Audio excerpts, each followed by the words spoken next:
So welcome to the first thing that we are going to test, and this is going to just nicely ease us into testing, and we're going to be testing a user model.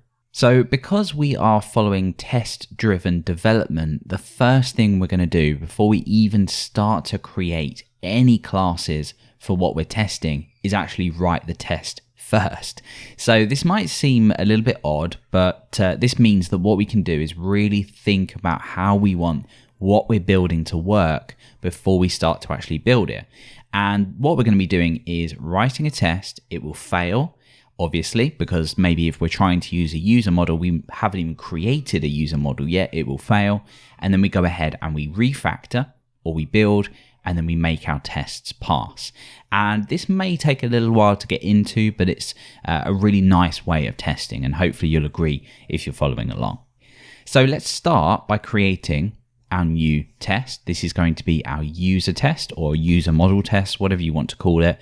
I'm just going to call it user test.php. And we are going to literally copy the structure from our sample test over here. Now, obviously, we don't need our sample test in here, so I'm going to go ahead and get rid of it. And we're going to think about the first thing that we want our user model to do. We're going to write our test for it now. So let's say that we wanted to be able to set and get a first and last name on our user model. Well, let's start with the first test. So we're going to call this test that we can get the first name, or set and get the first name, whatever you want to say. So we've defined out our test. We go ahead and we new up our user model. This is going to be an app, and this is where test-driven development comes in handy. We're going to say, well, where do we want this to even belong? Well, maybe we want it in a models directory. So we're going to go ahead and new up a new class, which doesn't exist yet, which is absolutely fine. And we're going to go ahead and start to write out our test. So I'm going to say user, and now I can start to think about what kind of functionality I want here. And we're going to say set first name, and we're going to go ahead and give a value. So let's go ahead and put that in there. And now let's test that we can get the first name back. So I'm going to use a new assertion, which we haven't looked at yet. We've seen assert true, but in this case, we want to check that something equals something. And we want to check that when we use a getter for our first name, it equals the value Billy. So in this case, I can say assert equals user get first name, and I'm going to check that that equals Billy. So that is our first test written. We're testing that we can get the first name once it's been set.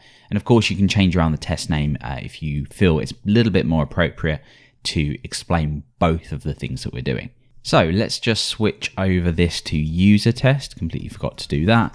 And let's go ahead and run this with PHPUnit. So we see the first failure here is that user is not found. So let's go ahead and create our user model. Over in here in the models directory, we're going to create that user.php class. So let's go ahead and define all of this out, give this a namespace of app and models, and create our user class. And now that class exists, we shouldn't see that error within PHPUnit. Instead, now we see call to undefined method set first name. So let's go ahead and implement this. Simple as that. We just have a failing test, and we make it pass by building the functionality that we first thought about when we were writing our tests. So let's go ahead and say set first name. We know that into this we need to accept in a name, and we need to set it to some kind of property. So let's say that this is a public property. It could even be a protected property, so you may not need a getter if it was public, but we're going to be just adding these getters and setters in just for the sake of testing. So this user, and we're going to set that to user, this name, and we're going to set this to name. So this will be our first name. We're going to set that to name, and we can even call this first names. This is the kind of thing that we're doing. We're thinking about how we want this to work, and we'll call this first name as well. In fact, we'll call it first underscore name. And the reason I'm doing this is I'm assuming that we could eventually pre-populate this from a database. And obviously within a database, you'd probably have an underscore in your column name. So this looks good. Our setter uses PHP convention variable naming here, and our properties use kind of database convention. So let's go ahead and run the test again. And we know that this time we have a call to undefined method get first name. So let's go ahead and implement this method. And what I'm going to do is make this pass and then refactor it. So I'm going to go ahead and say get first name. And what I'm going to do is return the value that I expect so my test passes. Now this is quite a common thing and I quite like to do this. With silly examples like this, it really doesn't matter too much. But what we're doing is we're making our test pass first of all, and then we're going to go in and refactor it so we know that nothing has broken. So we're just kind of mocking this out. Let's go ahead and run PHPUnit again, and you can see that our tests are now passing. Brilliant. So now that it's passed, we can say, well, we know that it's passed, so we know that this method works. Now we can refactor it so it actually returns the value that we expect. So in this case, we would just return this first underscore name, and we still get green. So we know that this was successfully refactored. Obviously, this is such a simple example, but later on the line, what we're going to be doing is implementing more complex functionality within this course, and then going back and doing a full refactor of a particular method and checking that it still passes. So this will get a little bit more interesting as we go. So now that we've done this, we know that our tests are passing. We haven't even used our user class yet, but we know that this works. We know that we can set and get the first name. Now I'm going to do a similar thing for the last name. So once again, I'm just going to copy this down. And really, just as a kind of side note, it doesn't matter how messy these kind of things get. It really is just about making sure that everything works. So I'm going to change this over to test that we can get the last name. Let's go ahead and say set last name. And we're going to set this in here just as we did before. And then we'll go ahead and implement the functionality. So get last name. And we are going to make sure that when we set and get, these both work. So let's go ahead and run our tests. We obviously see a failure because we don't have this set last name method. So let's implement both of these methods and we'll see that our tests hopefully go green. So let's say set last name, and into this obviously we're going to pass in a last name, and then in here we're going to set this to this last name like so, and we'll just fix that up, and then we can immediately go ahead and create our get last name method if we want, because these aren't particularly interesting things to test. So we're just going to return this last underscore name, and let's go ahead and create a property for this as well. So last underscore name, and there we go. We're at green. We know that we can get and set our last name now. Okay, so over in the user test, let's look at something a little bit more interesting, and then we'll look at something even more interesting. This is going to be that testing the full name is returned when we call a full name method. So let's write our test as usual first of all. So we're going to say test full name is returned like so. What do we want to do here? Well, the first thing we want to do is new up a user model. Then we want to set our first name. So we can go ahead and set the first name. We want to set our last name, and then we want to test that another method returns the full name. So let's write the assertion first of all. So we're going to say this assert equals, and you'll probably find, again, just as a side note, that assert equals is what you use most when you are writing tests, because usually because we're testing observable functionality, we're testing that things equal things, or that they're true or false, or we have array keys, and we're going to cover quite a few assertions in this course, but you'll mainly find yourself using assert equals, assert count, assert true, and all that kind of stuff. So let's assert that user, let's say get full name, or we could call it full name, whatever you want to do. This is the kind of point of doing this. We kind of work out our own API while we're writing, and we're going to assert that this is Billy space and then Garrett. So let's go ahead and run this, and obviously we get a failure because we don't have the full name method in there. Let's go ahead and implement this. So public function get full name, and let's again just kind of stub this out. So we're going to say Billy Garrett. We'll make it pass. It's passed, and now we can go and effectively refactor it to make it work.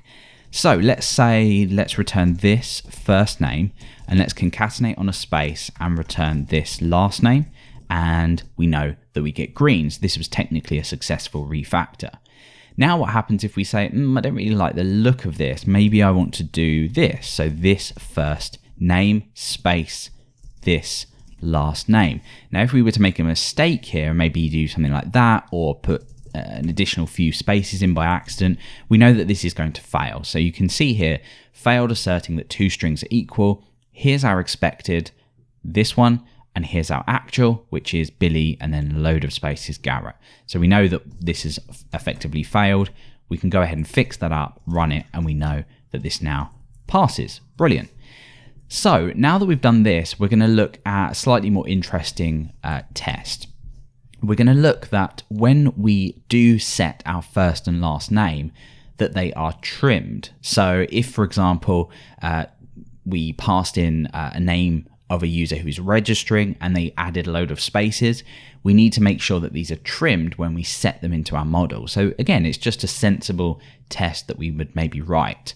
So let's go ahead and do this now. So we're going to say test first and last name are trimmed. So again, we are making this plain language so we can read exactly what's happening. And later we're going to look at a way that we can even further tidy this up. So we're going to go ahead and again, new up a user model. And then we're going to go ahead and set our first and last name like so. But of course, what we're going to do in this case is set a load of spaces. So let's do a few spaces that side and then we'll do a few that side. So just something that someone may enter and we want to check if they are trimmed. So we know that when we assert these to equal Billy, Garrett, or Billy and Garrett, we know that these are going to fail. So we know this is going to fail before we even do this. So let's say assert equals, and we want to check that user get first name is equal to Billy, the trimmed version. And we know that we want to check get last name, and sorry, they should be methods, equals Garrett with no spaces. We know that this is going to fail because we're not actually doing any trimming whatsoever. Now we can refactor to make sure that they are trimmed.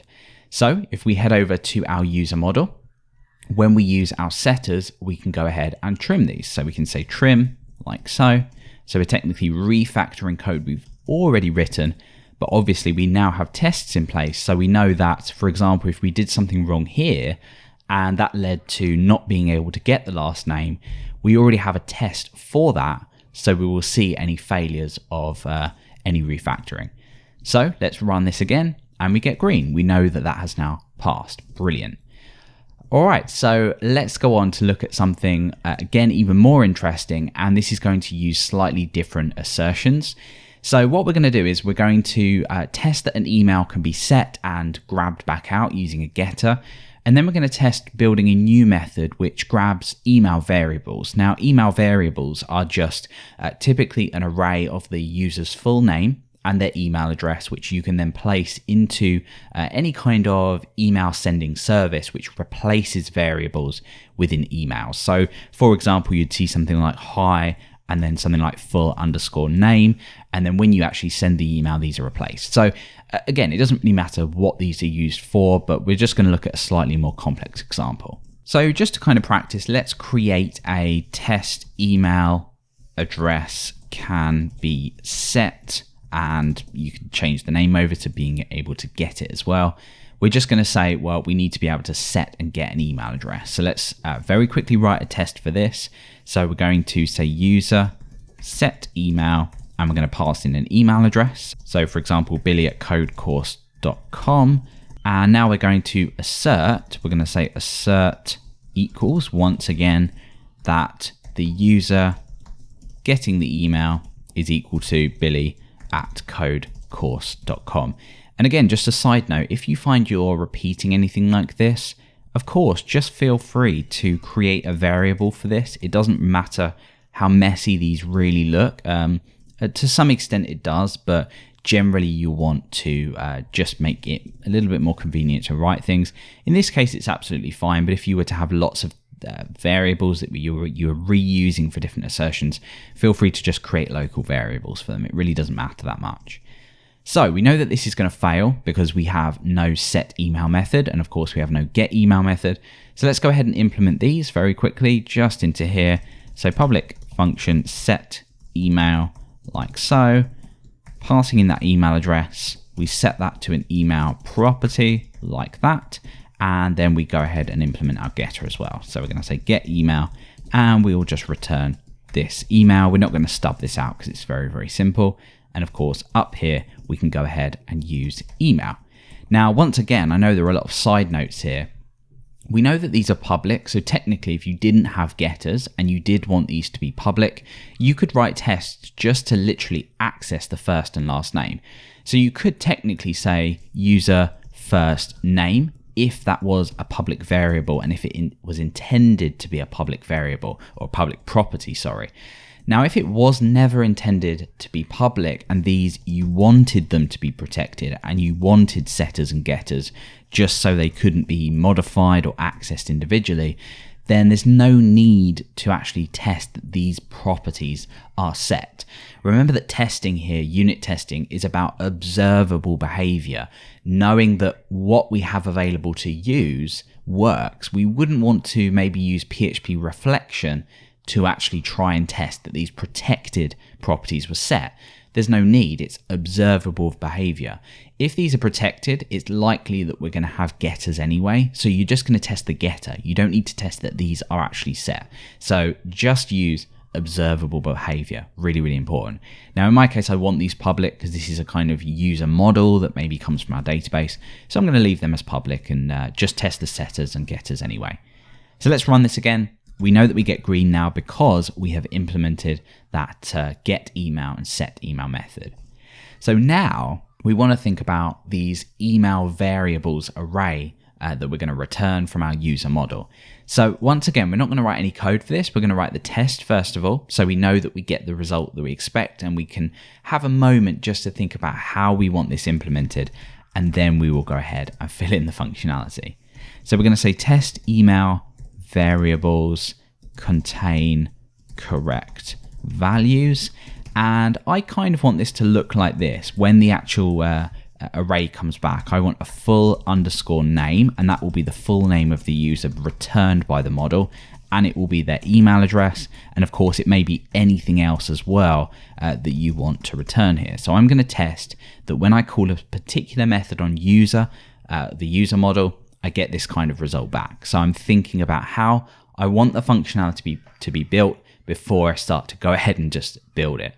So let's once again new up a user model, and we're going to take a look at how we can improve this in the next part.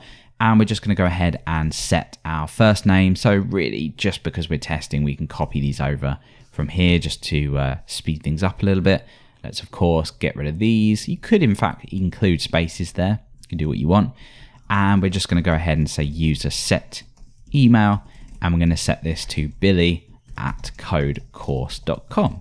Okay, so what we now want to do is assert that when we call, say, get email variables on our user model, we have an array with the keys that we expect, and more importantly, them keys contain the correct value. So what we would do in this case is, or at least what I would do, is create a local variable here to say user get email variables, and I want to check that this method contains certain keys, so the keys that we just looked at just a moment ago. So let's do that first. So we're going to say this assert array has key. So this is another assertion that we can use. It's simply a key that we want to be in there. In this case, we want full name, and we just pass in the actual array we're looking in, which is email variables. So let's duplicate this down because we also want in there an email, and we again use the same array. So we're asserting that the array returned by this method has a full name key and an email key. Now we want to assert that these full name and email values actually contain what we expect, Billy Garrett, and then the email address. So again, we can just use assert equals, passing in what we're looking for. So in this case, it will be email variables, and then at that key, because we know that our assertion here tells us if that key does exist. Now we know that we can access it, and we know that this must equal Billy Garrett. And then likewise and very similarly, we have that email in there, and we know that this must be billy@codecourse.com. So we've written out pretty much 4 assertions here that we know must be true, but of course this is going to fail because we haven't implemented get email variables, we haven't implemented anything. So let's go ahead and now build the functionality to make this test pass. And this is very simple. It's just a simple method down here get email variables, and this is going to return an array with the full name that we expect, like so. We've already written the test. We know how this will look or should look. We're going to call get full name, and then in here we're going to say this get email, like so, and that should do it. We should now have this passing, so we know that the return value of this has these two keys, and we know that it contains the correct value. Just to kind of fail this test, just so we can see, you can see here that we get the exact assertion that failed. So failed asserting that the two strings are equal. We expected to see billy@codecourse.com, but we got A. Now this means that now if you wanted to refactor this to maybe not use a get full name method, we know that we are testing for this. So we could say something like this first name, and we could manually concatenate on this last name, like so.